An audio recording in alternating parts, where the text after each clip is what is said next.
नमस्कार दोस्तों, तो हम आपके सामने ये सेकंड पार्ट लाए हैं सेकंड चैप्टर का। ओके, तो इसमें हम लोग पढ़ रहे थे जो अफ़गानिस्तान के सुल्तान महमूद थे। उन्होंने ऐसे शासक में से एक थे जो बहुत प्रसिद्ध थे और 1997 से आपके 1030 तक उन्होंने शासन किया और अपने नियंत्रण में उन्होंने पूरा क्या किया था, एशिया में अपना विस्तार किया था। सेंट्रल एशिया में और ईरान में, नॉर्थ एशिया में उनके पूरा विस्तार किया गया था। वह लगभग जो हर साल मतलब कि सब कॉन्टिनेंट जो होते थे उन पे हमला करता था।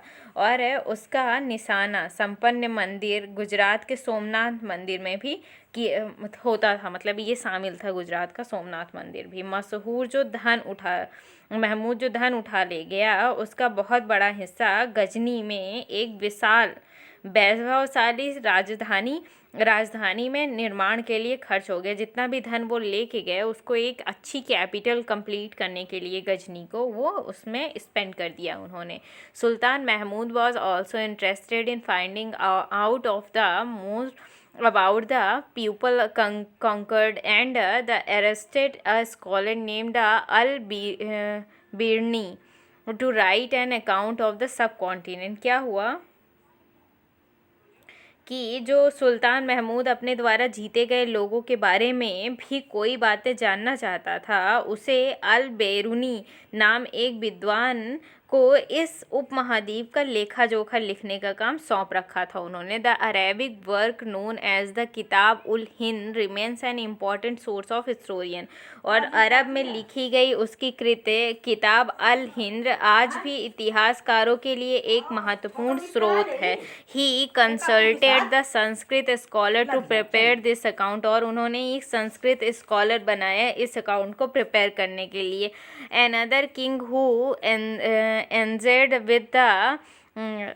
engaged with in the welfare including the Chahmans, later known as the Chauhans, who rules over the dynasties in Delhi and Ajmer। क्या होता था, युद्ध करने वाले दूसरे राजाओं को चाहमान भी करते थे, जो कहते थे, जो बाद में क्या हुआ, चौहान के रूप में आए।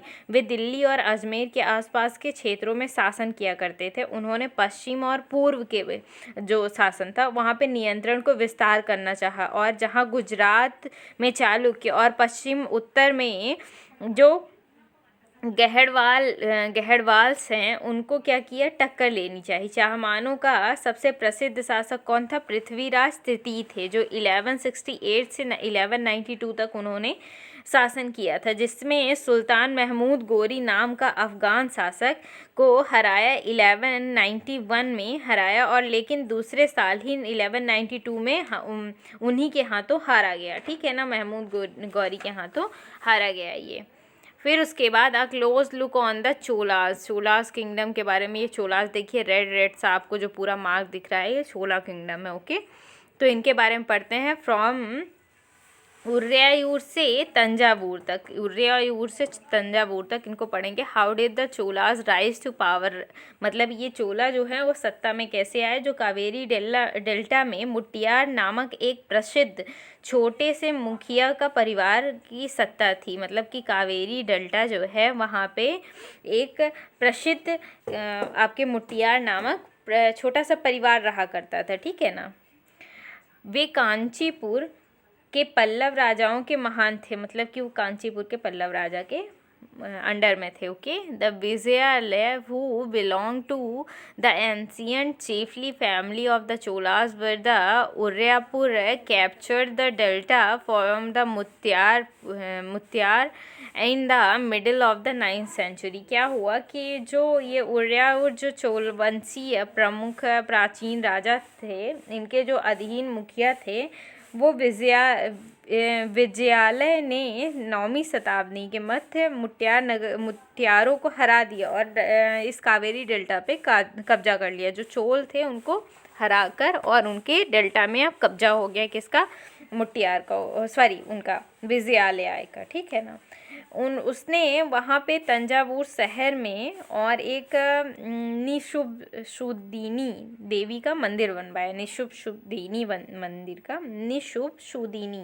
मंदिर बनवाया। ओके, अब जो देखते हैं आगे विजयालय के उत्तराधिकारी ने पड़ोसी इलाकों को जीता और उनके राज्य में अपने क्षेत्र तथा शक्ति दोनों रूपों में बढ़ता गया। ठीक है, फिर उसके बाद दक्षिण और उत्तर में जो पांड्यान और पल्लव थे, इनके इलाके इस राज्य का हिस्सा बना लिया गया। और फिर राज्य का जो प्रथम मतलब कि राज्य का जो फर्स्ट राजा प्रथम जो है वो सबसे शक्तिशाली चोल शासक माना जाता था। काफ़ी इम्पोर्टेंट है ये। 1985 में राजा बना और उसी ने इसमें ज़्यादा क्षेत्रों पर नियंत्रण विस्तार किया। उसने साम्राज्य के प्रशासन का भी पुनर्गठन किया। राजा के पुत्र कौन थे? राजा के पुत्र राजेंद्र प्रथम उनकी नीतियों को जारी रखा और गंगा घाटी, श्रीलंका तथा दक्षिण पूर्व एशिया के देशों पर हमला किया। इस अभियान को चलाया और जल सेना एक बनाई। नया काम किया क्या? Splendid temple and bronze sculptures, तो भव्य मूर्ति और कांस्य मूर्ति कला। इसके बारे में देखते हैं कुछ। राज और राजेंद्र प्रथम द्वारा बनवाए गए तंजावुर और गंगईकोंडचोलपुरम के बड़े मंदिर स्थापित और मूर्ति कला के दृष्टि में एक चमत्कार के रूप में है। मतलब कि ये दोनों चमत्कार के रूप में हैं। देखिए काफ़ी सुंदर है ये भी। Chol temples often became an nuclei of the settlements which grew around them. Chola मंदिर अक्सर अपने आसपास विकसित होने वाली बस्तियों के केंद्र बन गए थे। And these were central of the craft production and temples were also endowed with the land by the rulers as by the others. क्या होता था कि इस भूमि पर उपज सारे विशेषज्ञों का निर्वहन करने में खर्च होती थी जो मंदिर के आसपास रहते थे, और उनको पुरोहित, वार्ची, मेहतर, संगीत कला, नर्तक इत्यादि ये सब कंप्लीट किया करते थे। Okay, went to maintaining the all specialized who worked at the temples and very often lived near the priestess, garland maker and cooks, sweepers, musician, dancer etc. ये सारे लोग जो थे इनका एक मतलब स्थान था पूजा का वहाँ पे। दूसरे शब्दों में कहा जाए तो मतलब मंदिर सिर्फ पूजा आराधना के लिए नहीं स्थान नहीं था, वहाँ पे आर्थिक, सामाजिक और सांस्कृतिक जीवन के केंद्र भी थे। ठीक है, इन द अदर वर्ड्स ये कह सकते हैं okay. Amongst the craft association with the temple the making of the bronze images were the most distinctive. वहाँ पे जो ब्रॉन्ज की इमेजेस बनती थी वो काफ़ी प्रभावशाली प्रतिमाओं में गिनी जाती थी। ये काफ़ी मतलब उसके लिए बहुत सारी प्रतिमाएं भक्तों की भी बनाई गई थी। देवी देवताओं की भी तो होती थी वहाँ पे प्रतिमा, पर कुछ भक्तों की भी बनाई गई थी। यहाँ पे एग्रीकल्चर एंड इरिगेशन देखते हैं, कृषि और सिंचाई के जो केंद्र बने थे। Many of the achievements of the Cholas were made possible through new developments in agriculture. देखिए चोल की उपलब्धि कृषि के क्षेत्र में बहुत सारी संभावनाओं को लेकर आई। Look at the map second again, आपको सेकंड मैप में अगेन देखना है। Notice that the Kaveri delta branch off into the several small channels became the emptying into the bay of Bengal. बहुत सारे कावेरी नदी की, देखिए गौर कीजिए, जो कावेरी नदी है ना वो बंगाल की खाड़ी में मिलने से पहले कई छोटी छोटी शाखाओं में बढ़ जाती है। मैं आपको दिखाती हूँ कैसे। यहाँ पे आपकी कावेरी नदी है, ये देखिए कावेरी नदी है। ओके, यहाँ पे ये आने से पहले बहुत सारी शाखाओं में ये बढ़ रही है। यहाँ पे डिफरेंट है ना, तो इस तरह से बहुत सारी शाखाओं में ये बढ़ जाती है।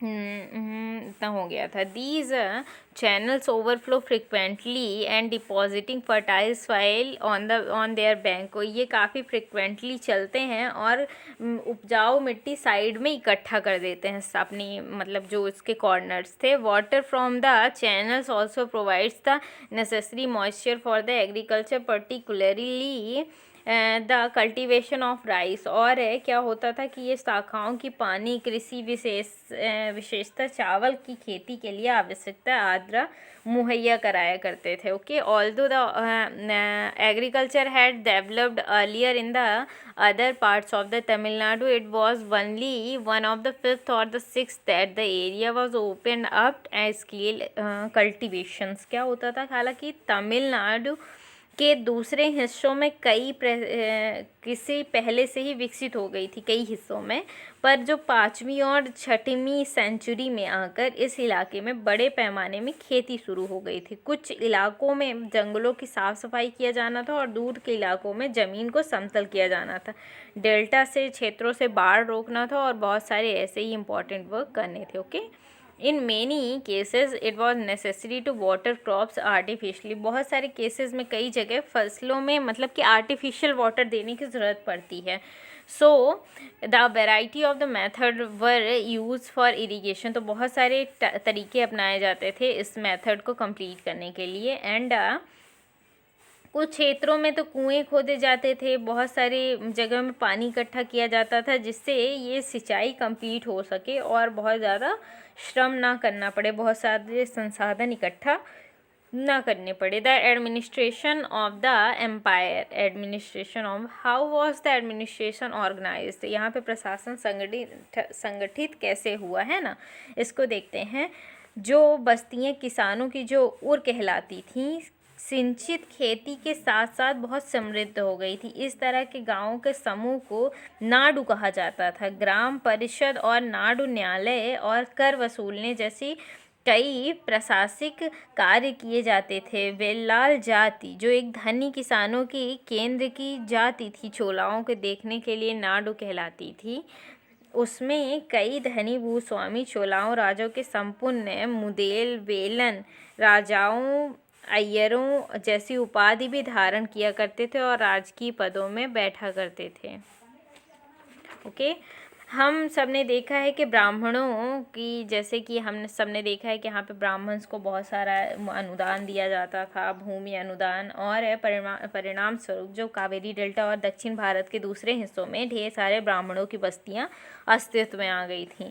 प्रत्येक ब्रह्मोदय की देख रेख प्रमुख जो ब्राह्मण थे उनके लैंडलॉर्ड्स किया जाता था। लैंडलॉर्ड्स के द्वारा ये सभाएं काफ़ी कुशल पूर्वक काम करती थीं और इनके निर्णय भी शिलालेखों में प्राय मंदिरों के पत्थर की दीवारों में ब्यौरे में दर्ज हुआ करते थे। ठीक है, तमिलनाडु के चिंगलपुल जिले के उत्तर मेरूर में प्राप्त एक अभिलेख में बताया गया विस्तार से वर्णन है इन ब्राह्मणों के बारे में, और जिससे काफ़ी सारे लोगों उनके नाम का तालपत्र के छोटे छोटे टिकट लिखे जाते थे, मिट्टी के बर्तन रख दिए जाते थे और बहुत सारी चीज़ें इनके उसमें की जाती थी, मतलब कि इनके रिस्पेक्ट में। तो इस तरह से एक कमेटी बनाई गई थी और जिसमें छोटे छोटे बच्चों की सहमति से टिकट दिए जाते थे।